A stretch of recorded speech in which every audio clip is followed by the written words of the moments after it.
La basto, c'est exactement ce qu'il me fallait. Cette décharge brutale qui embrase le sang. Ce coup de poing d'adrénaline pure. Cette tension insoutenable qui fait vibrer la moelle. Ce fragment de frénésie sauvage. Je suis un dévoreur de combat. Un vrai passionné de chaos guerrier. Ne me lance pas ce regard derrière ton écran. Je sais que toi aussi tu vibres. Ce n'est pas un hasard si les shonen dominent l'univers du manga. Ni que nos héros s'appellent Luffy, Sangoku ou Naruto. Le langage des poings est un cri universel qui franchit toutes les frontières. Le roi des elfes l'a saisi parfaitement. Après avoir goûté la lame tranchante de Sung Jin, Okarun n'a pas senti des poings. Mais la danse mortelle d'un yokai, un prince Saiyan miniature, fidèle à lui-même. On est déjà plongé dans l'épisode 16 de ta série du vendredi. Installe-toi, claque ton like, ton abonnement, et on y va. Sun Jin Woo face au roi des elfes. Il perçoit leur essor, exige qu'ils se dévoilent. L'armée elfique surgit, imposante. Leur chef, juché sur une monture charismatique, annonce qu'un de ses guerriers veut défier notre héros. Sa phrase est déjà coupée, sa tête roule au sol. Le fer s'entrechoque et le cheval effondré hurle la brutalité du combat. Sun Jingwei comprend que cette guerre sera un carnage sans égal. Le monarque des ombres appelle ses troupes, soldats, bêtes, silhouettes spectrales. Le carnage débute. Elfe versus ombre, le choc inaugural. Un héros surgit en mêlée, réduisant des ennemis en quelques frappes. Mais voici le véritable boss, Baruka. Fonçant comme une tempête, repoussé en un souffle, il engage la danse fatale tandis que notre chasseur répond avec la même rage. Une danse de mort s'abat. Ils combattent, un élan sauvage dans leurs veines. Chaque coup frappe avec l'intention de tuer chaque geste millimétré, un défi qui l'enflamme après si longtemps. Mais fixe le ciel, guerrier. Une météorite déchirante fond sur lui et rate de peu. Plus loin, un humain idiot confond Sanjigu avec son ennemi et s'élance. Pris entre deux flammes, une brume les entoure. Mais surgit l'humain métamorphosé en une ombre puissante. Ygritte avait tout anticipé pour défendre son maître. Le roi des elfes, en infériorité numérique, ne recule pas. Agile, féroce, tranchant, il défie la mort. 3 contre 1, mais il tient tête aux ombres. Jusqu'à une faille. Petite trêve pour respirer. Plus loin, son armée gît en ruine. Sans rien à perdre, il plonge de nouveau. Esquivant 2 lames. Mais cette fois, il est captif. Enchaîné par une magie noire implacable. C'en est fini? Non. Notre héros le transperce d'un geste fatal, sans même s'appliquer à achever proprement. Juste une autre journée de travail. Okarun et Momo contre la danseuse Lacrosse. Notre duo tente de récupérer la sphère d'Okarun Kantai Rise, capturé par l'horrible monstre qui la traque depuis l'enfance. Okarun se métamorphose et fonce, esquivant avec une grâce mortelle, mais est saisi comme un sac de vent, presque dévoré. Momo surgit pour sauver son amie, avant de se prendre elle aussi le décor. La danseuse avale Okarun puis ordonne à Aera de dire « maman ». Momo s'interpose, défiant la créature sans un geste. Pendant ce temps, Aera insulte la bête et jure sa mort, mais finit avalée sans cérémonie. La créature fulmine, s'agrippe, balance Momo à travers des ruines avant de l'écraser.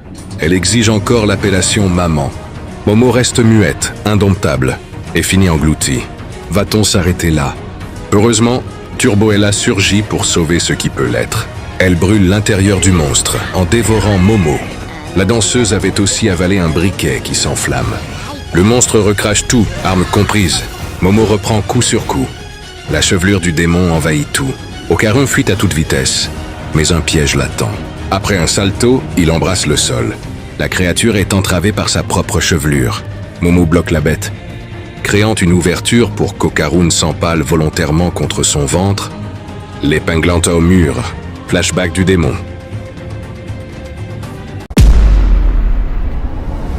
Vegeta contre Tamagami.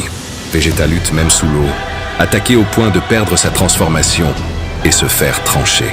Il rugit, rejette son adversaire, une explosion déchire l'air. Cette aura infernale, ses cheveux flamboyants. Un nouveau palier Saiyan jaillit, sans sourcil, le Super Saiyan 3. Le combat renaît. En un clignement, il est là devant lui, bras croisés, regard blasé. Le pouvoir a basculé. Des cris dignes de JoJo's Bizarre Adventure éclatent dans le tumulte. Presque comique, un coup de pied fend la mer. Vegeta reste immobile, dominant. Il joue Humili. Il charge un Kamehameha furieux. L'adversaire est projeté, puis dévie l'attaque. Mais pas de répit. Vegeta frappe au poing, stoppant net son rival qui s'avoue vaincu. Ce n'est pas un combat, c'est une humiliation éclatante. Kaito et ses disciples avancent dans une grotte labyrinthique. Une aura oppressante les enveloppe. Quoi?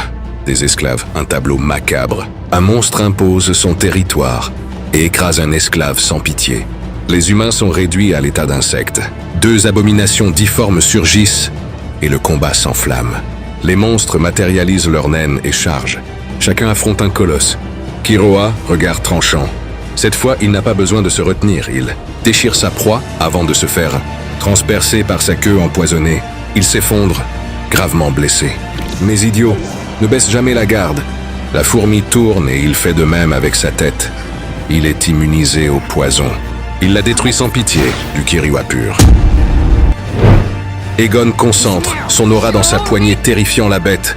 Cette dernière visualise le combat de manière très simple avant de commettre une erreur, il attaque. Puis Gon l'esquive. Non, c'est pas le Pierre aujourd'hui. Une lame de naine tranche la créature en deux. Elle fait semblant être morte, prête à le détruire, avant d'être sauvée de justesse par Kaito qui a fini son boulot de manière totalement badass. Emilia contre Sirius. Un flash illumine le ciel, une voix familière retentit. Subaru avertit de ne pas regarder, trop tard. La foule est ensorcelée en 21 secondes. Reinhardt surgit, brise la malédiction et sauve son ami. Il bondit vers l'évêque, lame au fourreau, n'utilisant que son bras, le domine puis le terrasse. Tous crient pour qu'il tue, mais il demande ses dernières paroles. Un trouble s'installe. Elle parle sans fin, sans sens. Reinhardt tranche net, condamnant tous. Vous voyez le schéma. La boucle recommence. Cette fois, il faut une autre tactique. Emilia est là. Face à elle, Sirius perd tout contrôle.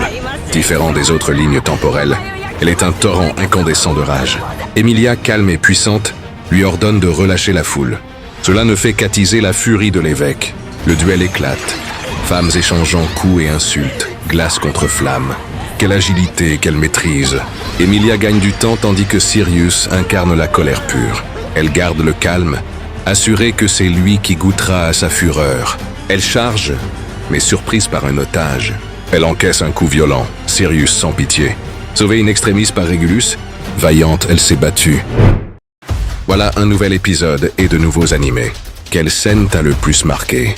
Pour ma part, celle de Solo Leveling m'a transcendé. Probablement le bijou de la saison.